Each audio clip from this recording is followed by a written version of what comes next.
And welcome back to Cottage Talk. I am Russ Goldman. Joining me right now is Max Cohen and Yannis. This is our post-match show of Fulham's 2-1 loss to Manchester City at the Etihad. And we're going to be asking the question, if you're watching live, feel free to share your thoughts. Did Fulham get screwed at the Etihad? That's the title of the show. So we're going to talk about that in detail. We'll talk about other topics as well. There's a lot to get through, guys, in this match. It's not just about the De Bruyne situation. There's a lot of other situations to talk about, but we're going to focus on that. Guys, I told you I had a topic for you to begin the show. So we are going to focus on what happened with the very end of the match. But I'm going to ask you this, and I want you to be honest with me. Max, I'm going to give you first crack at this. So if we're going to talk about the De Bruyne situation, I want to bring up something that has happened with Fulham. Okay? Max, did Mitro cheat against Aston Villa? I don't know. I don't think you can compare them. Why? Because it's a big club bias. Because the real question is, I understand the big club bias. We're going to talk about that.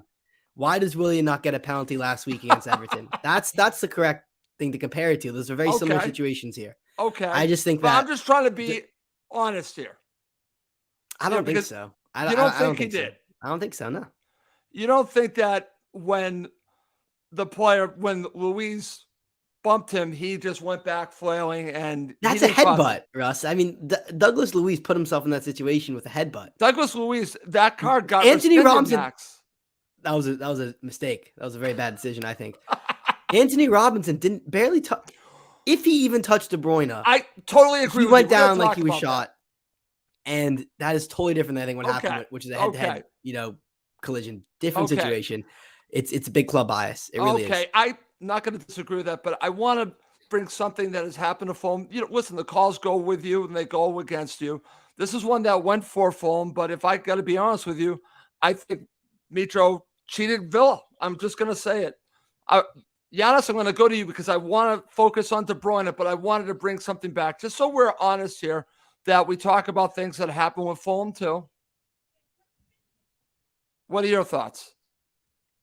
If you dive, you're cheating. Okay. I think it's. Mind you, saying that it is Aston Villa. Okay, but I want to. I want to get your thoughts on Mitro first. Those buggers. Useless club. But yeah, I don't like it. Okay. I don't like it. I don't think there's any time for it. Okay, but I'm asking you specifically what happened with Fulham. Do you not want to talk about that? Well, if he dives, Mitro dives against Villa, then it's cheating. Okay.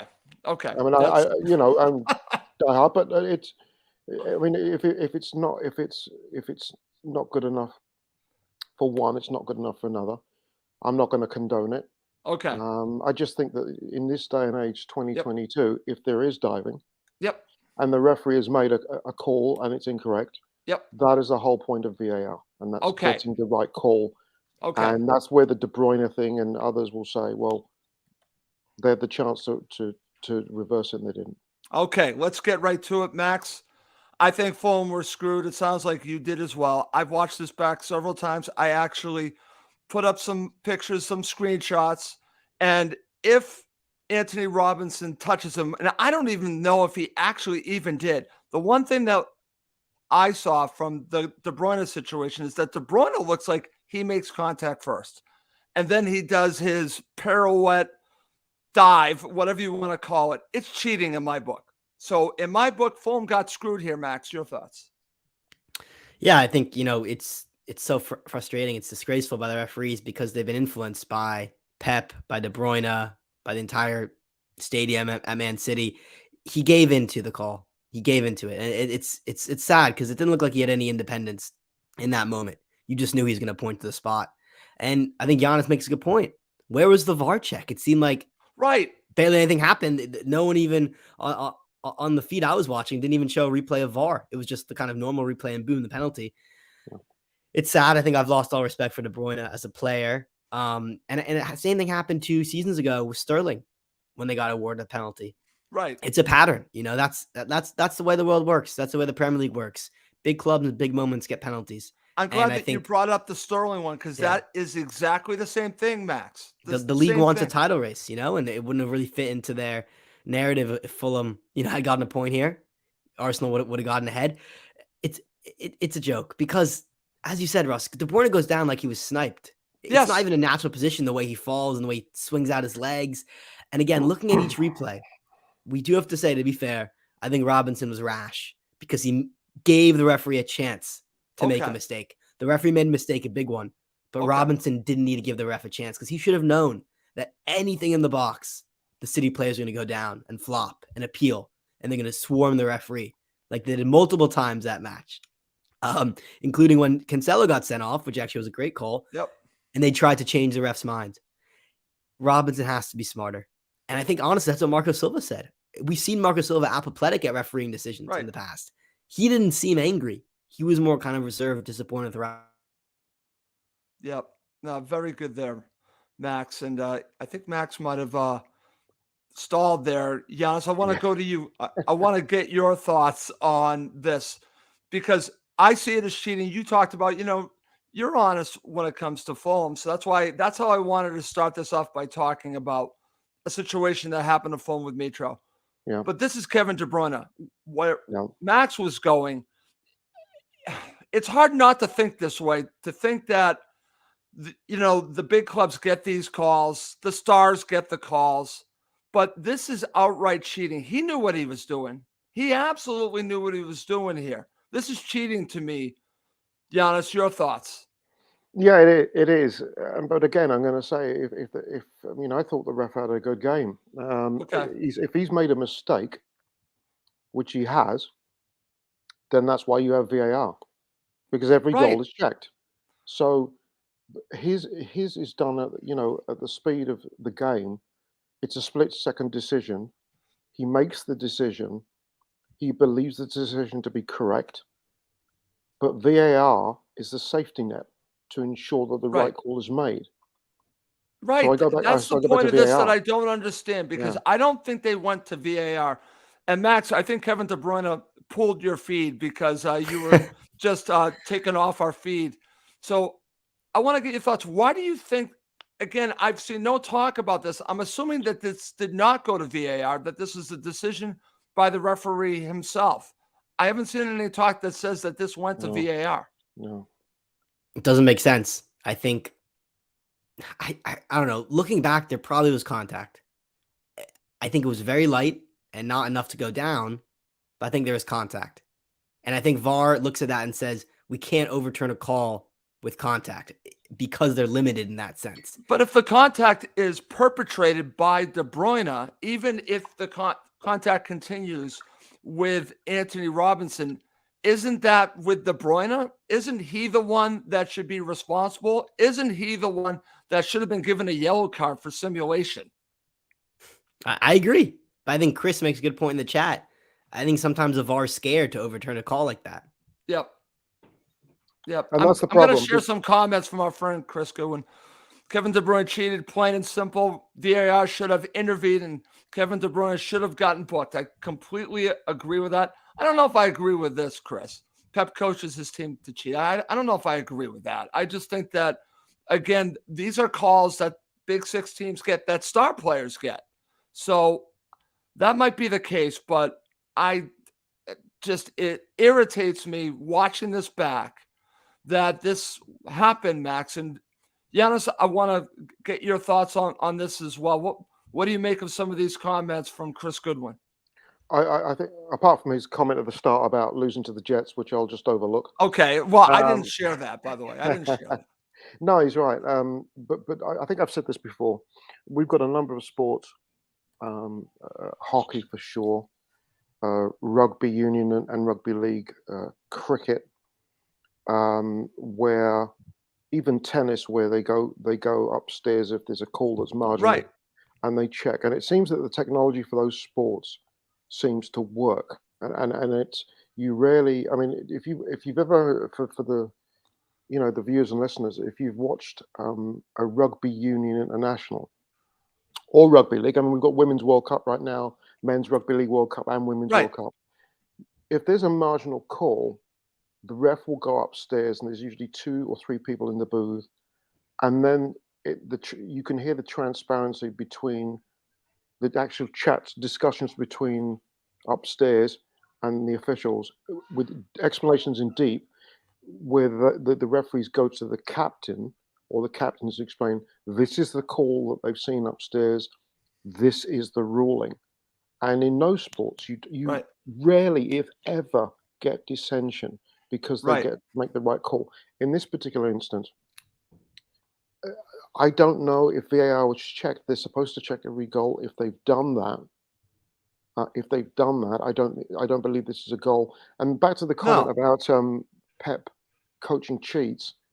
If Pep coaches cheats, then every coach is responsible. There isn't a coach in the land that will ever say, well, don't sort of admonish challenges if you know where you are in the box or just outside the box. There isn't one. There's never been one at that level.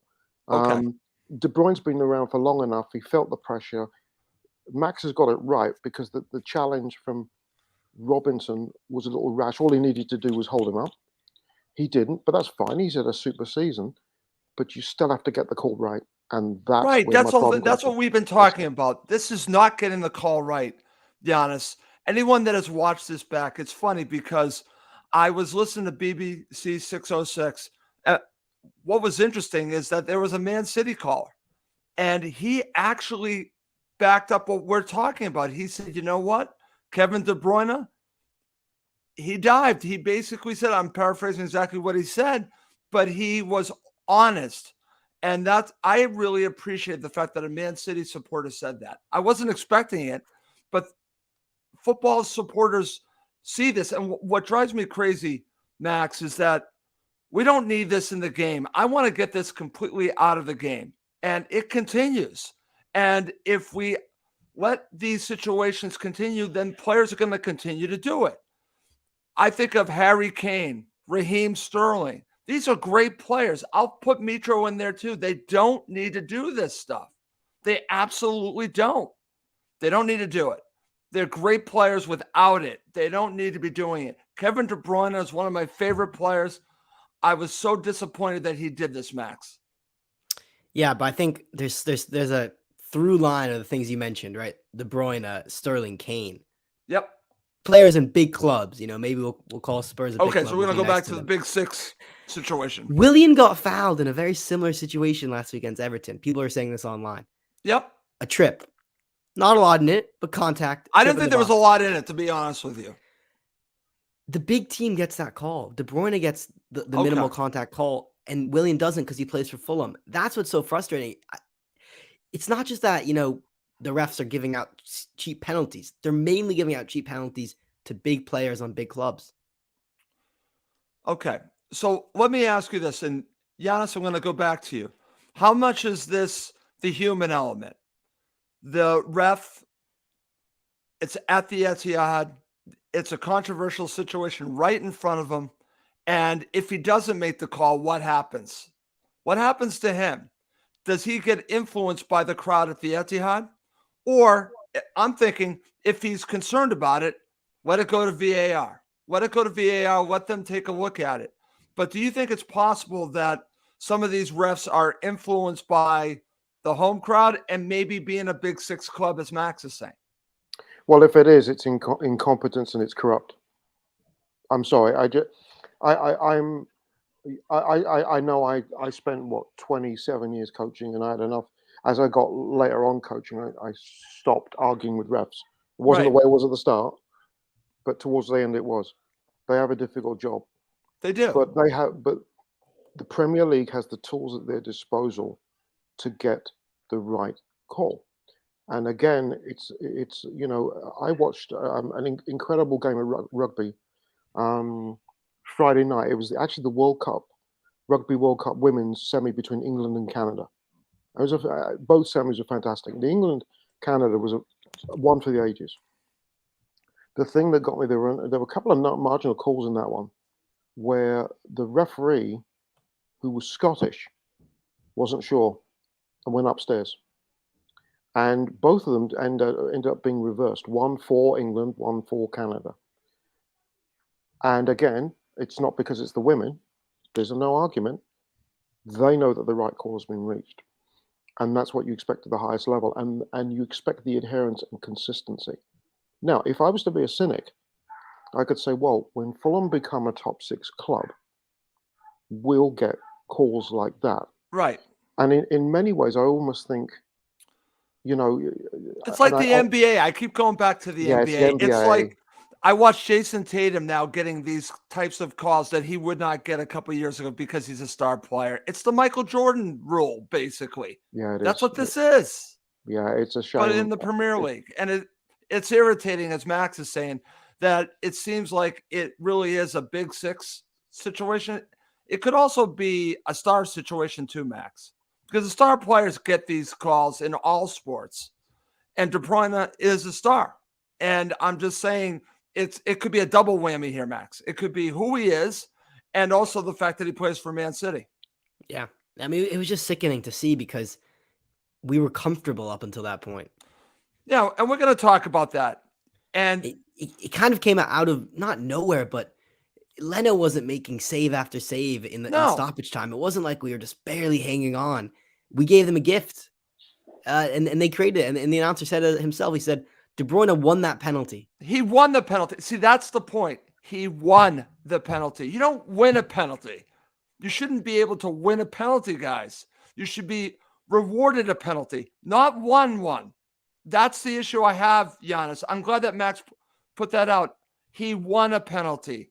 That's trying to create something, Yannis. That's what bothers me. But you know what? I think, I mean, we all love Marco and his coaching staff and what he's done. Right. This morning when he got up and he looks back at the game tape and he looks at the flow of the game and the changes, we were getting stuffed until the Cello red. I know that deep down he's going to look at that and go, you know what, we didn't do enough. We just didn't. And you're probably right. Enough. You are probably right. In fact, I know you're around. Right. We did. Yes. So second, because I have to, when Pereira scores the goal, right. I'm thinking, okay, hold it till halftime, have a chat with the lads, and then just come out. Just come out the buggers, because a couple of their players are. I mean, Grealish was having an absolute mare. Defensively looked at Aki. Well, I want to talk about that coming up, Yannis, because they weren't looking good, and I thought the second half we go, and we didn't, and then you look at the bench, and that's another thing. The Khans weren't there yesterday, but I hope they watch the tape, because when you look at what we did, looked at our bench, Marco's looking and he's going, okay, who have I got on the bench? And then all of a sudden you look and Pep Scott, he's going, okay, we'll get Foden. Haaland's he's not even fit. He's not even fit. I know it's a joke what they can bring off the bench. Right. I know, but that's because I this is for the listeners and watchers just to think think about this. And I'm not being jokey here. Okay. What would happen if we had Robinson, Ream, Diop, Tete, Pereira, Palhinha, and Willian on the bench, not as starters? We've lauded them all season for their great work. Right. But what would happen if for a second... If we had upgrades everywhere, basically. And now Marco's looking at the bench and going, And that's it. No, it's a fair point. Yeah, that's it. Listen, and the Khans have to look at this now and go, right, the next try, if you really want to get better, the players that have done so well now... Right. In a top team, if you want to get there, have to be the players that are on the bench. That's an interesting way to look at that. And Foden's a world-class player, but Foden's on the bench. I know it's crazy their bench. I know. And they can do whatever really they want to do. And we'll talk about Man City. The one thing that I will say, guys, before we talk about the subject matter that Yannis was bringing up, because I want to talk about the intent and my thoughts about that, is just to wrap this up. So I'm going to ask you both this question. We're talking about we're Fulham screwed. So I'm going to ask both of you this. First to you, Max. Did Fulham deserve a point? Yes. 100%. 100% deserve the point. Okay. Yannis, did Fulham deserve a point?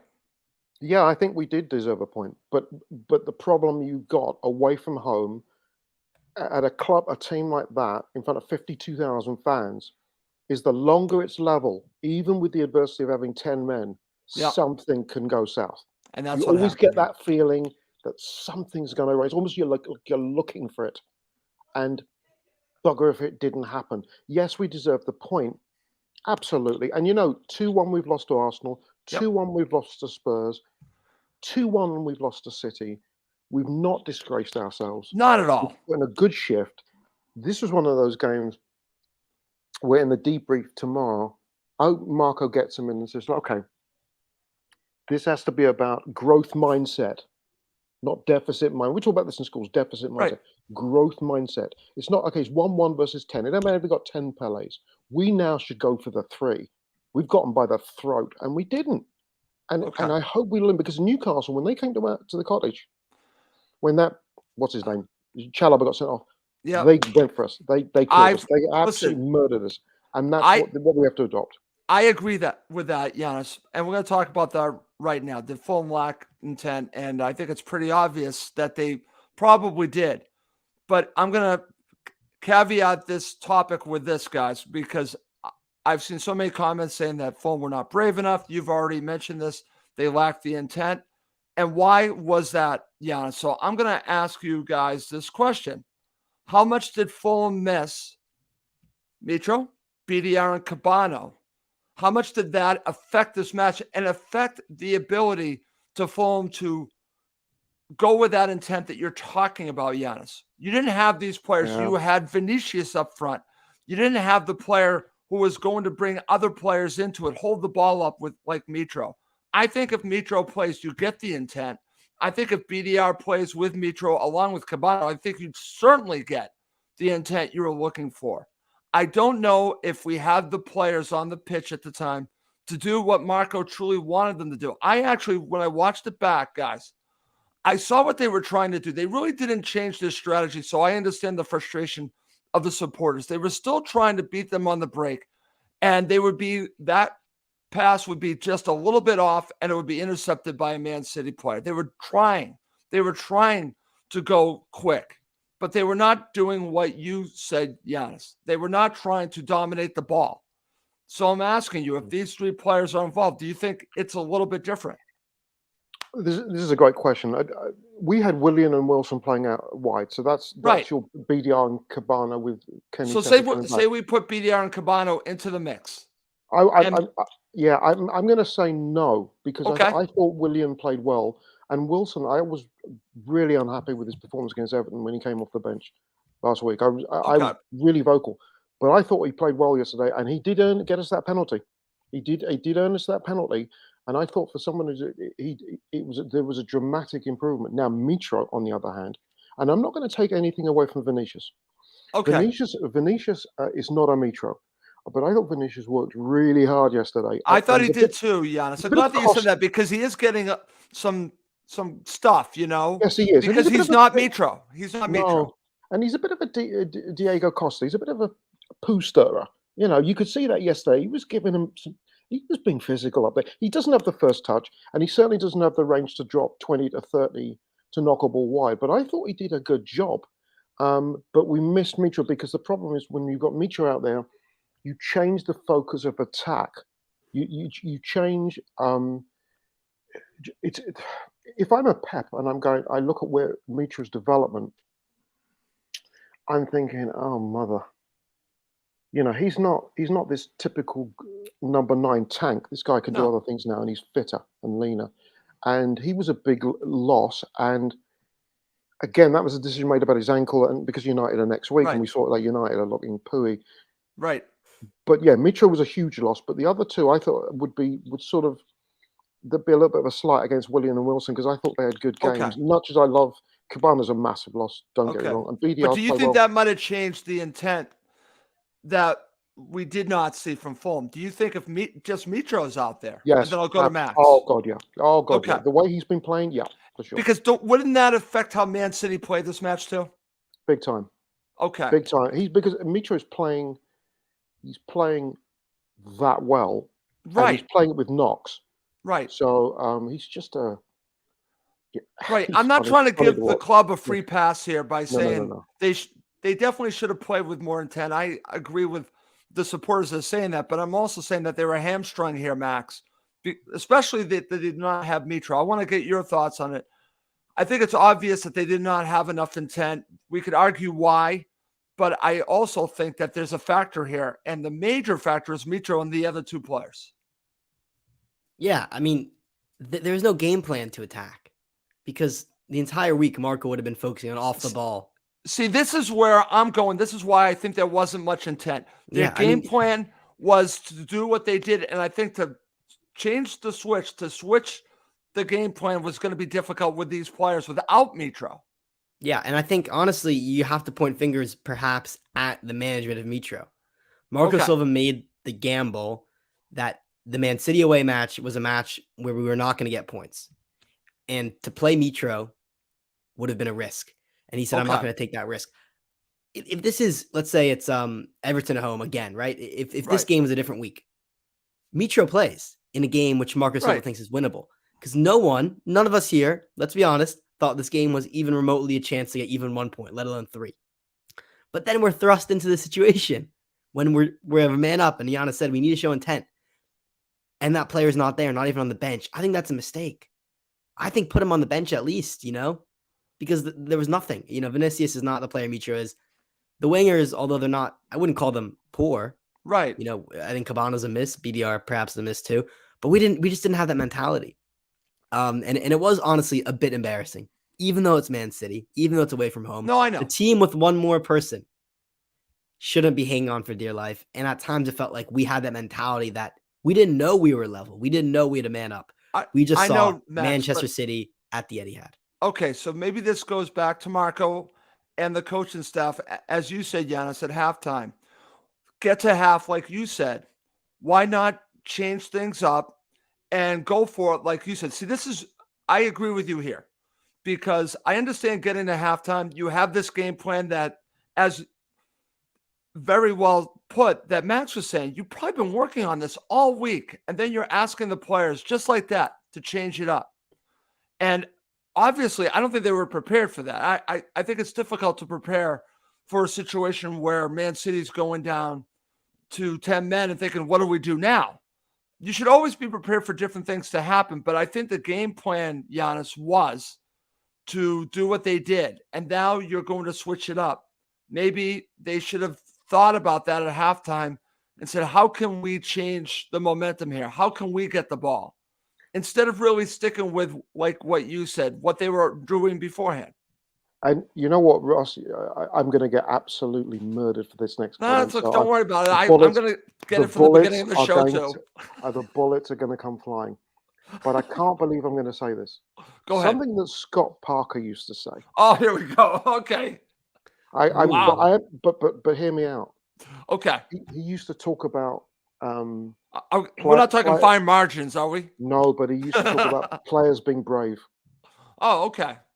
And you've got to be brave. And that is where I think we needed not individual players, but collectively. Because remember, they do the job beyond the white lines. The coach does so much. Remember, he's got his bench and what you've got. Players on the pitch have to be brave. Okay. Collectively, they have to be brave. And what that looked like yesterday was a little bit more intent in terms of attacking. And that is a Scott Parker-ism that did come true. Because I think you look at Newcastle again when they played us at the Cottage. Right. Maybe not so similar, but they went for the jugular when we went down to 10.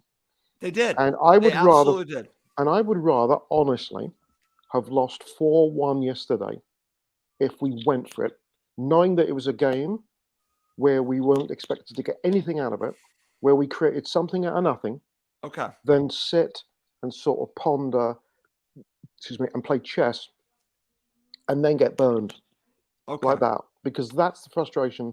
And I'm not going to blame Marco, because you've got a captain out there, you've got a vice captain out there, you have 11 professionals, you are a man up. Something has to give. I mean, maybe that was one of the things about bringing Tom Kearney on, that you're bringing the club captain on. Right. But it just didn't seem to click. And again, we're not deep. No. Dan James comes running on, and I actually called it before. I said, if you put him up front just to run around like a headless chicken, he might get a mistake out of them. Right. But look, we had Harris came on, he ran about, but our bench is not deep. We're not. No, I agree, Yannis. I'm not going to disagree with you there, but Max, I want to get your thoughts. He's putting it a little bit on the players, and I'm sorry, Yannis. I think that's where you're going on this. That he's putting it on the players out there to be more brave, as something that Scott Parker would say a great deal, and that they kind of just stuck with what they were doing, the game plan. It didn't seem to change. In fact, the two best opportunities Fulham had, Max, were with Wilson, and they looked almost identical. One in the first half, one in the second half. The second half, he just shot it really wide, but it was really a similar situation. It looks like they kept trying to do that. So did they really change things up? I don't think they did. I think they continued on the path from the beginning of the match, as they were feeling as Man City playing with 11. I don't think they changed much when they went down to 10 men. I could be wrong, but it didn't seem like they really adjusted. I'm talking about Fulham. Man City adjusted. Fulham did not. Well, what Silva actually said in the post-match interview was interesting. He kind of said, what did he say? Man City just shifted to 3 at the back and stayed their same attacking. Exactly. Which is funny, but it actually comes to mind because it says Fulham, they didn't see Fulham as a threat. Normally when you go down to 10, you shift more numbers back and maybe take off a striker, take off a winger. Yeah. Man City said, we're going to keep our same attack and put 3 at the back, knowing Fulham wouldn't show that intent, betting on it, which was correct. But they were it was kind of genius by Pep, because it didn't allow us to do what we thought we would do, which is normally when you're up to 10, you're up a man, you control possession, you push the team back. City did that to us. Yeah. Which was humbling. But that's how football works when you have a team. I think the best team I've ever seen assembled ever. I think that's it's an incredible team. Let's be honest here. The bench and the starting 11 and the wealth at their disposal. It is remarkable. So if there's ever a team who would humble you and embarrass you when they have a man fewer, it's going to be City. Okay. Yannis, I hope you don't take offense to what I'm about to say, but with the darkness coming in, you kind of look a little bit like Alfred Hitchcock back there. So, but I mean actually, that in the nicest way. I mean, hey, you know what? Something was just said actually is going to be marinating, because if that is the case and Pep did that, then that means Marco has to do better. Yeah. And you could. I mean, I will defend him in the sense that he didn't have the horses, but if Pep based that rest of that game plan on the fact that Cancelo was off, but that they didn't fear what Fulham could bring, because he was able to think about the way Marco would coach for the remainder of the game, then Marco's approach has to change. So it's a growth point for him. That and I'd say well played with Pep. But it's one I think that if the more he thinks about it, the more he'll go, oh crap, we really should have done a little bit more. I mean, and we battled so hard, but again, I think that's the frustrating part here. Yeah, I think I can't look at this and not say that the players didn't give everything that they could. The only thing I can say is that they stuck with the game plan that they had, and they were just going to play it the way that they probably were going through during the week.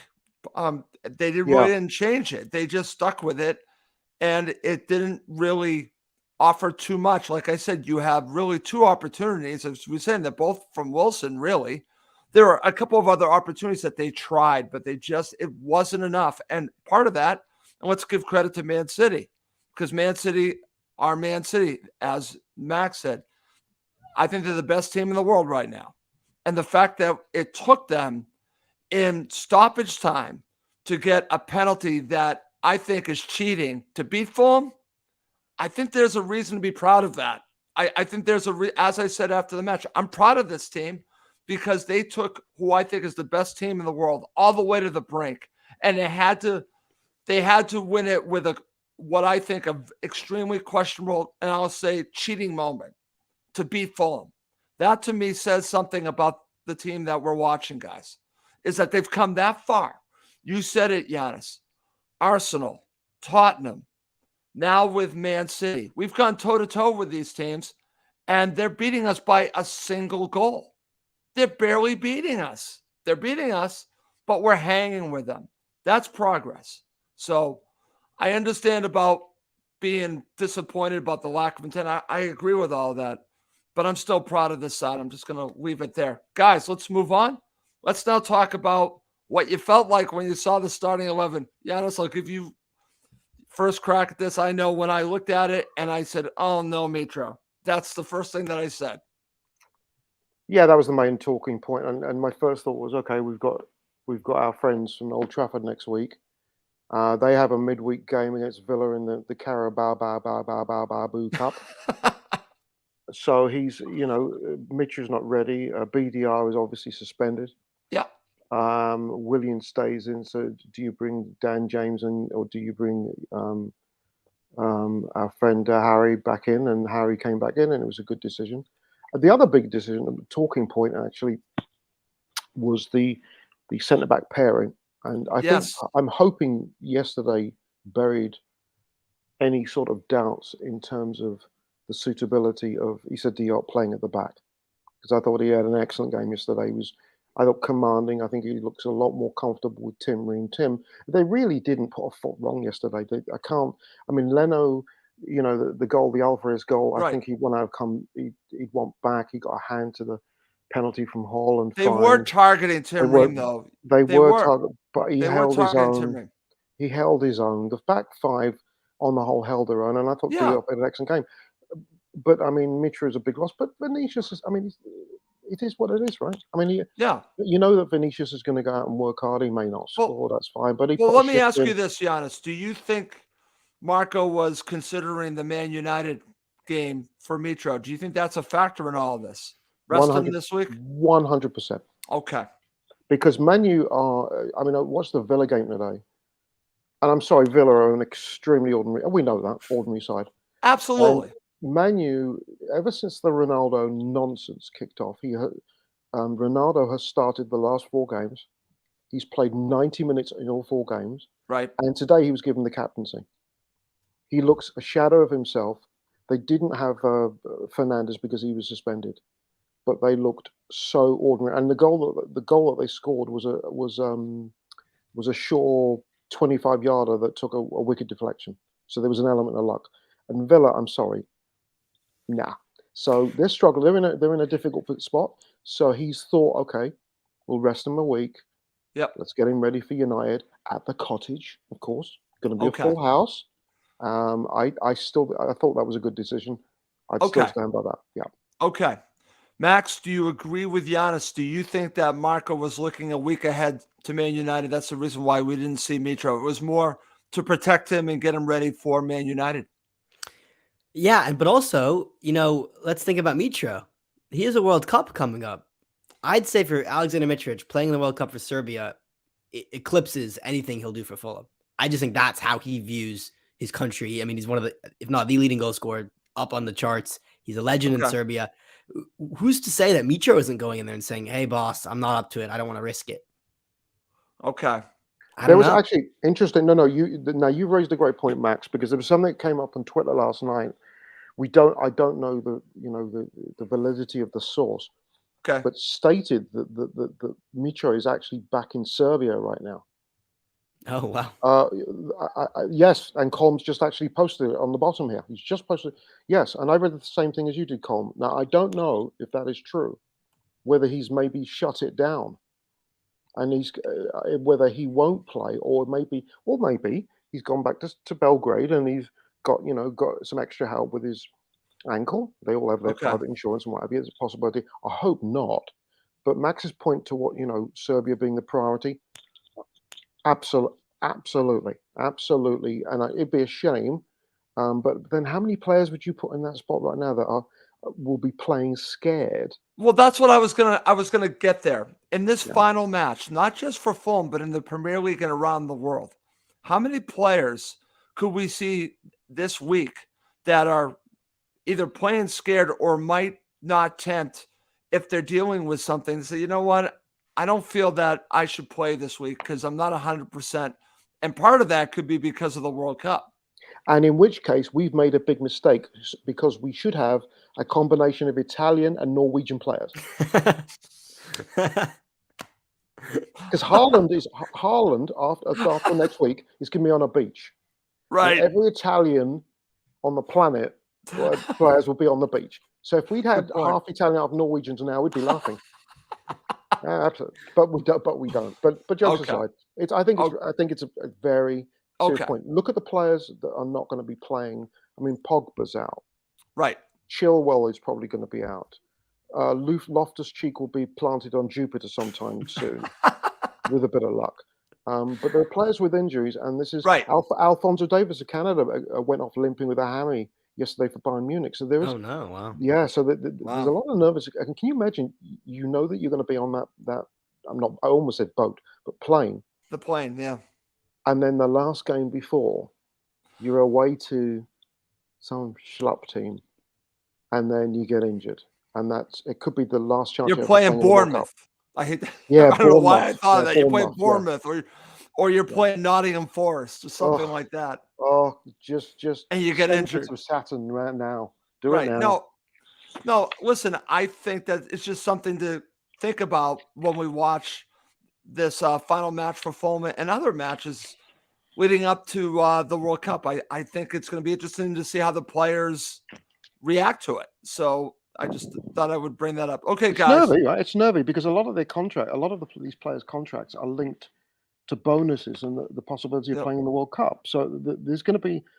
I mean, I'd be curious when we play Man U. Yep. And actually, the Premier League wide, how many players that would normally play may be held up because this is, of course, the first World Cup that's done in mid-season. Right. How many will? It's going to be interesting to see. Okay, very good. Okay, coming up next, we're going to break down this match, and we're going to end with man of the match. Okay, Max, I'll go to you first, and we'll go through the key moments. But just overall, obviously, there are key moments that are going to dictate probably how you feel about the first half. But just analyze what you watched in the first half, and then we'll talk about these moments in the first half. Oh, looks like we lost Max once again. Hopefully, you got him. I don't know what's going on. I don't know if Kevin De Bruyne keeps pulling the plug there. No Yannis. kidding. I don't know what's going on. So, give me your thoughts on the first half. I thought it was very entertaining, actually. City came out and did what they do best. We didn't seem to be able to get a. There he is. It's Mad Max is back. The Wi-Fi's dodgy. I don't know what's going on. It must be De Bruyne or it's Pep. I'm going to blame it on De Bruyne. Yeah, I've always had a thing about the Belgians. No, they came out. We couldn't seem to get a touch. It was. I mean, the Alvarez goal was well struck, but again, Leno's gone down too early. We've just hung around, and then it was Pereira. It was a brilliant ball that set up the challenge on Wilson, and you're thinking, we don't have Mitro as our penalty taker. Who cares? Didn't matter. Pereira slots at home. No. And it was a very, very good first half, and it was cat and mouse. Remember, look, City just beat teams up for fun. That's what they do. And we held our own. I thought our shape was pretty good. Yep. And it was entertaining, and I was pleased we went in at halftime and 1-1. I thought, wow, we might get something out of this. Exactly, Yannis. Over to you, Max, now that you're back and Kevin De Bruyne is leaving. Hey, Max is back. So let's talk about Man City's goal. And Yannis just talked a little bit about it, so let's focus on that. And I thought that Alvarez was targeting Tim Ream. It didn't take much. He had just a little space. Tim Ream was basically closing him down just a little too late. And but what are your thoughts about Leno here? Do you think, along with Yannis, that he did not play this the right way here? Yeah, I mean, he anticipated the ball going one way, and it went right down the middle of the goal. It was hit well, but as a keeper, you should have done better. You have to react. I mean, I don't know how often we see this with goalkeepers, but I was shocked that Leno did that, honestly. Okay. He's a quality keeper, and he gambled, and he looked quite silly because he went right down the center of the goal and hit off the bar. But if he doesn't dive, that's a pretty simple save. Okay. All right. Very good. Okay, Yannis, back to you. Let's talk about Fulham's goal. But before we do that, I want to get your thoughts on the challenge from Cancelo. And what do you think he was thinking here? Because this was like something that I was watching today in the NFL. It was stupid. It was a stupid challenge. And you know what? This is why I'm not as, I'm not as rambunctious on Pep. Pep, when Cancelo came off, Cancelo's having a moan and Pep's going, "What are you doing? What are you doing? You're just like you in the wrong position, wrong time. You didn't do the right thing. It's a stupid challenge. It's reckless." And he's got a red. He's got a red. I mean, it was a good refereeing call. And Cancelo can have absolutely no complaints. It'll piss me off if I find out that they've appealed and it's removed. Okay. But it's reckless and it was a penalty. Absolutely. And Max, without Mitro, does it matter? Because I'm a big fan of Pereira here. Okay, I think Pereira is not getting enough talk here, not here amongst Fulham supporters, but just internationally. I think Pereira is playing fairly well this season. And he just came up here and just slotted it home. It looked very easy. He did a great job here to score the goal. And it wasn't easy. That's a big pressure environment against Ederson, a good goalkeeper. Huge away pressure. At City. Yep. Great pen, sent him the wrong way. And, as the commentator remarked, he doesn't get to take many for Fulham, considering Mitro is very much number one. Just a really great shot. And let's also give credit to Vinicius in the build-up, though. He did play. I'm glad that you're Gary Wilson saying through. that.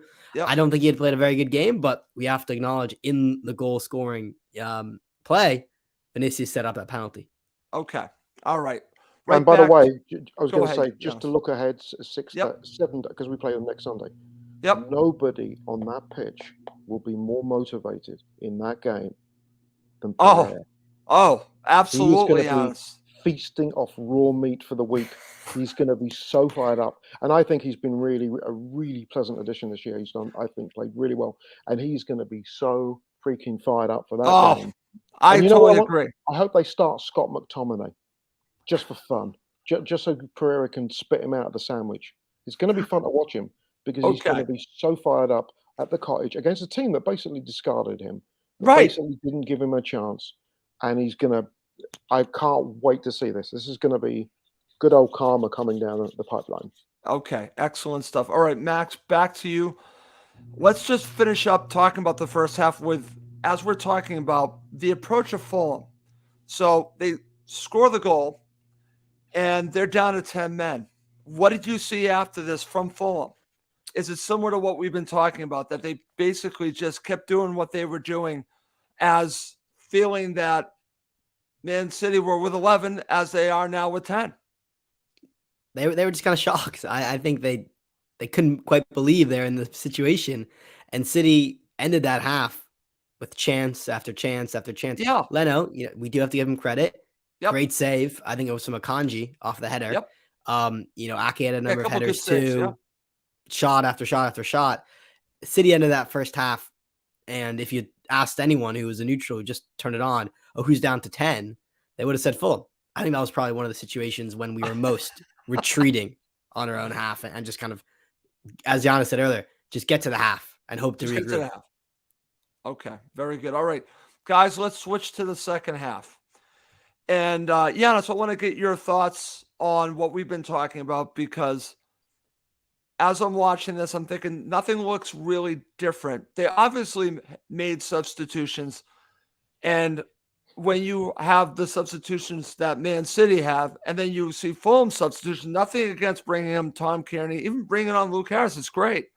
But when you bring on Haaland and Foden, you're kind of screwed a little bit if you're Fulham. But what are your thoughts about what Fulham decided to do in the second half? I think the conditions played a part. You're going to bring Kearney on because of his experience. That was a good call. Dan James has not won me over.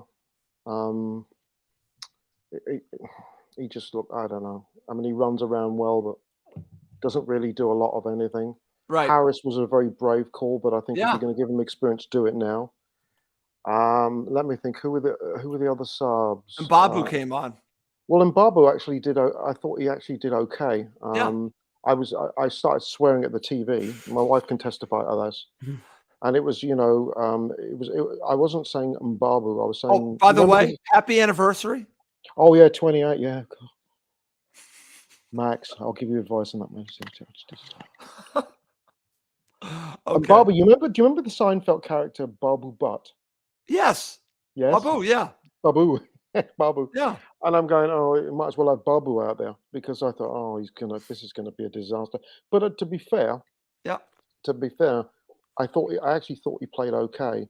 Okay. But again, you've just nailed it. Our strength and depth is a problem, and I might have actually done something a little differently. I want to see Duffy get a little bit more time. I really do. I think Shane Duffy in the air is very, very good. I think at the moment it looks like a little bit of a wasted loan, and I think he adds value. And interestingly enough, Tosin didn't come off the bench, No. which now you could then say, well, where would you put him? Well, are you telling me he can't play it right back?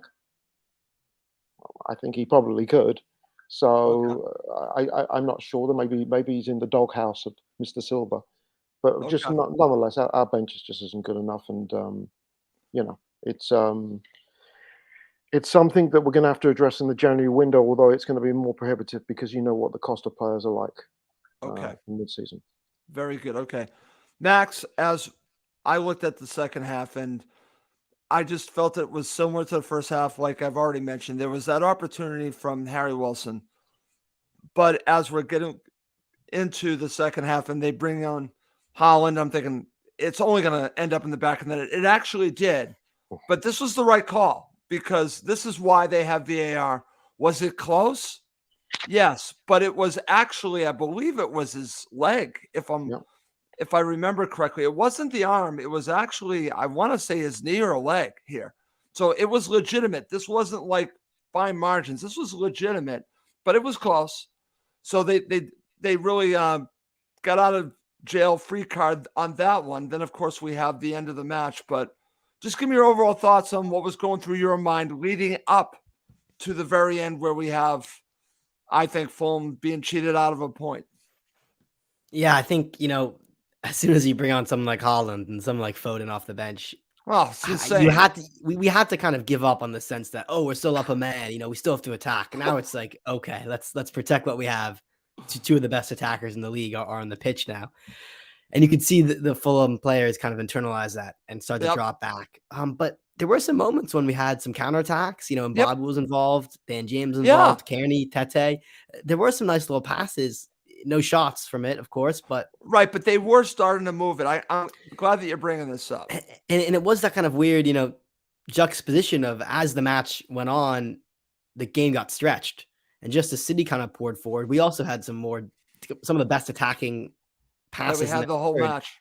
Yeah, came right before the goal. And I just remember the commentator curse. He said, Leno, it was two kind of goal kicks, and Leno was wasting time. And he said Fulham looked pretty comfortable here.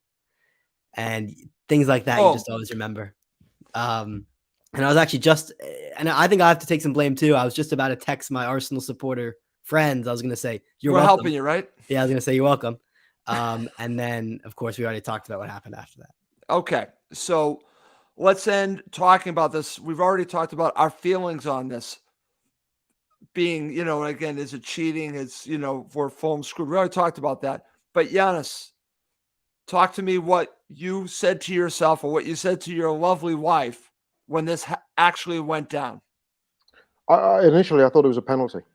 Okay. Just from and what was interesting that Robinson's reaction was like, oh God, did I just do that? And I thought, oh, and I wasn't prepared to have a go at him because I thought he had a good game and he's had a great season. So no, I think he's been super. So yeah. And then it wasn't until later on that you realise what's happened. But I thought there was an air from the 70th minute on. I thought there was an air of inevitability about the outcome. Something was gonna happen. Yeah, something was going to happen. And actually, Chris has just put something down here. I love this. Should Fulham send Dan James back to Leeds? I'll answer that. Yes. He doesn't give us any value right now. I'm not saying. I don't mean. I'm not seeing it. I don't see what value he brings at the moment. And he's asked me if Maddison should go to the World Cup. Chris, yes. James Maddison is mint right now. Mint. But no, it was so what do they say about inevitability? Life, death, taxes. Yeah. 20 minutes to go against City up there against 10 men, and we're sort of going, yeah, it sort of it was coming. It was just dramatics of when it happened that sort of was a little annoying. But at least they played their hearts out, and they did. Yeah, they did, Yannis, and I don't want that to get lost in all this, because right after the match, I tweeted out, I'm proud of Fulham. They took who I think is the best club in the world all the way to the brink. And then we have this situation that's how they won. And they celebrated like they beat Fulham in the championship. I'm talking about the Champions League final, not the championship final, the Champions League final. I mean that, what does that, Max, what does that tell you? That they were celebrating to such a point that they beat Fulham, and they beat Fulham this way. And I've watched videos from Man City supporters, and they're treating this like such a victory. And I'm thinking, but you beat us. Haaland took off his shirt, like he won the World Cup. Yes. And it's funny. I saw an interview with him. He was nervous. He was nervous taking the penalty. Like, they put a lot on this. It was a bad penalty. It was poor. Leno should have saved it, in all honesty. It wasn't good. Okay. Yeah, good, no. So let me ask you. I've got Yannis's thoughts. When did it happen? How did you react? Well, when the penalty was given, they showed the replay, which everyone's seen it, and I was almost certain they were going to overturn it. Okay. Like, there's no way. There's no contact. I'm just waiting for VAR to come in, and it didn't. And then I was just kind of resigned to the fact that it was probably going to go in. And it was just gutting. And it was that, I think that moment hurt just as much as any moment this season.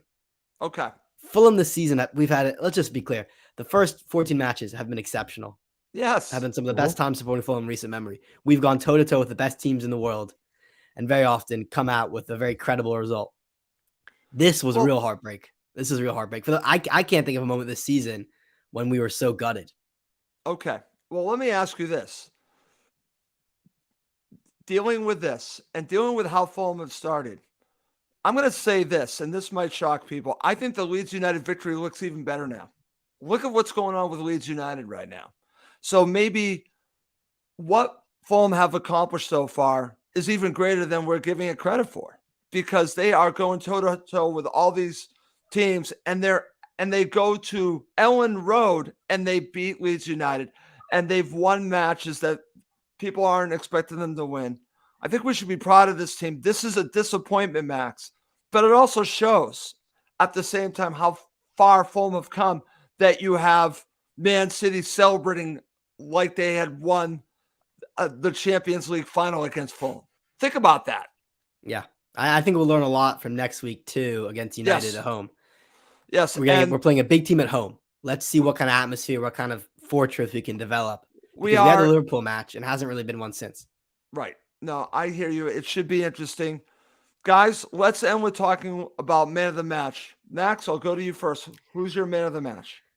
Ooh, that's actually really tough. Kevin De Bruyne. I don't know. I might just have to say Harry Wilson, because he created this. Without Harry Wilson, there's no red card, there's no penalty. Okay. And he had the other big moment. So that's a Harry Wilson. He did. Harry Wilson, interesting. Giannis, man of the match. Ruben Loftus-Cheek. Okay, now we're really. Why don't you say Floyd Ayite? Oh God, who's he? You know what? I thought Pereira played very well. Paulina. By the way, we don't have Harrison Reed next week. Don't forget, because he got his fifth yellow. Yes. I'm going to give it to Issa Diop. I thought he looked so calm on the ball. He looked assured. With Tosin, you always think he's got a mistake in him. And Diop seems to have improved with game time. And I think that Marco has him as the number one. Okay, so if he's the number one, is it going to always now be Tim Ream? Or does this give an opportunity for Tosin to partner? No? He's not droppable. You can't drop Tim Ream. Okay. But one thing, Max, do you agree with that? Yeah, I mean, at this moment, he's captain. He's captain. Unless he makes a massive string of errors, he's one of the first names in the team sheet. I think the only thing that scared me, and maybe it's Man City, and we can throw that away because it's Man City. Man City really targeted Tim Ream in this match. I thought he played well, but you could see the weakness, the age of Tim Ream definitely on the right-hand side. They were targeting the runs. They absolutely were. But how many teams can do that? Man City can do that. Yeah, so. and that's the view. I mean, just watching the goal that was disallowed, the Holland's goal that was disallowed. Yes. We've got to give credit to this kid. I mean, he is an utter phenom. He is that good. I mean, that's crazy. I agree. Crazy good. I mean, they spent 60 million on him. To think that Liverpool spent 85. Sorry about this one, Chris, but spent 85 million on Darwin Nunez. I know. Sorry, Chris. Holland does things, and you just have to shrug and go, you know, what do we do? Yeah. And Max was right that he didn't take the penalty. Well, maybe Leno could have got down for it. Yeah. But City are a fantastic side. Oh, and we went toe to toe with them. And this week, Marco's going to need to do a little bit, you know, picking them up and what have you. But the last game before the World Cup, if you can't get motivated for playing Man U at home, the boys will be frothing. BDR will be back. Tete will be there. I think now the only thing is going to be who do you bring in to replace Harrison Reed? That's going to be an interesting question. I think. Do you bring Josh Onomah in? Do you bring Tom Kearney in? Kearney, come on! I think that's obvious. No. Who? I don't see another Chalobah. Yeah, bring Chalobah. Well, then the question would be who plays in the 6th role? Would it be Palhinha? But that's okay. That's fine. Yeah. No, Chala what? Chala no. Okay. No, Chala no. No. This is from Combe. Maybe you guys can confirm this. No Reed, Tete, both on 5 yellows, and probably Mitrovic against Man United. The first, you're right. Combe's right about Tete. I think he is on 5. Mitro, I still think that the lure of playing United will be fine. Okay. But we've got BDR in there, and Wilson, and let's not forget, you know, we can slot. It won't be Chalobah because he's played his last game for the club. He's not going to play. He's not going to get a minute because Marco's got a memory, and good coaches do, because once you're in that doghouse, it can. Mitra found this out 2 seasons ago. Once you get in a doghouse of some coach, it doesn't matter what you do, you'll never get back in the good books. Okay. Just so you know, here's a comment from our friend Chris Goodwin. Darwin will come good. He is a work in progress. You don't spend that much money on a work in progress, Chris. I'm sorry. You just don't. Chris, I had the pleasure. I have to tell you this, and yeah, I'm betraying my age here, but I had the pleasure of watching Ian Rush. And Ian Rush, for me, is, I still think, the best striker Liverpool. Oh, you could say with Dalglish, but Ian Rush was just not dissimilar build. But Nunez is a very, very poor man's Ian Rush. And that's what I'm going to say. Ian Rush was an unbelievable player. And Nunez, he could come good, but they miss Mane, by the way. They should never have sold Mane. They totally miss Mane, and I'll just say it. They should be playing Fabio Carvalho more, Chris. I'm just going to say that. Mm-hmm. So it's just my 2 cents. I've talked to a Liverpool supporter that says, no, Harvey Elliott is the player. It's like, no, it's going to end up being Fabio. Fabio's the better player eventually. And I think Liverpool will find that out. And it's not a Liverpool show, Chris. We're not going to talk enough about Liverpool. Guys, I do want to wrap this up. Mr. Cohen, thank you so much for doing the show. I think you're going to have a very busy week, my friend. Final thoughts? Yeah, great to have Fulham on the mind now ahead of a busy week. And it's great to see you guys, Russ and Yannis. Chris said we're the 3 Musketeers. I like that. I do like too. that moniker. I'll take it. I do too. Well, you got the beard. I think you're more D'Artagnan personally. But because Russ and I are the clean. I had a shave last night. I don't know. Clean shaven. I was thinking more of like the Three Stooges, and I'm probably curly. So that's what I was thinking. So, but thank you, Chris. I appreciate that. Yannis, thank you very much for doing the show. Final thoughts before we go? Great game yesterday. It's been is it weird? It feels a bit NFL-ish this year, the Premier League. You've got, of course, Arsenal and City, but there's a lot of parity. Oh yeah. And, absolutely.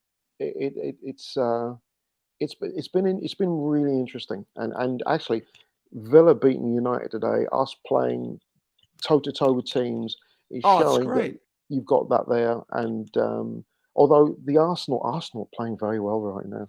I watched the match this morning, my friend. I did too. They are legit. I've said this. I think Arsenal will have a shot to win the league. I think they're legit.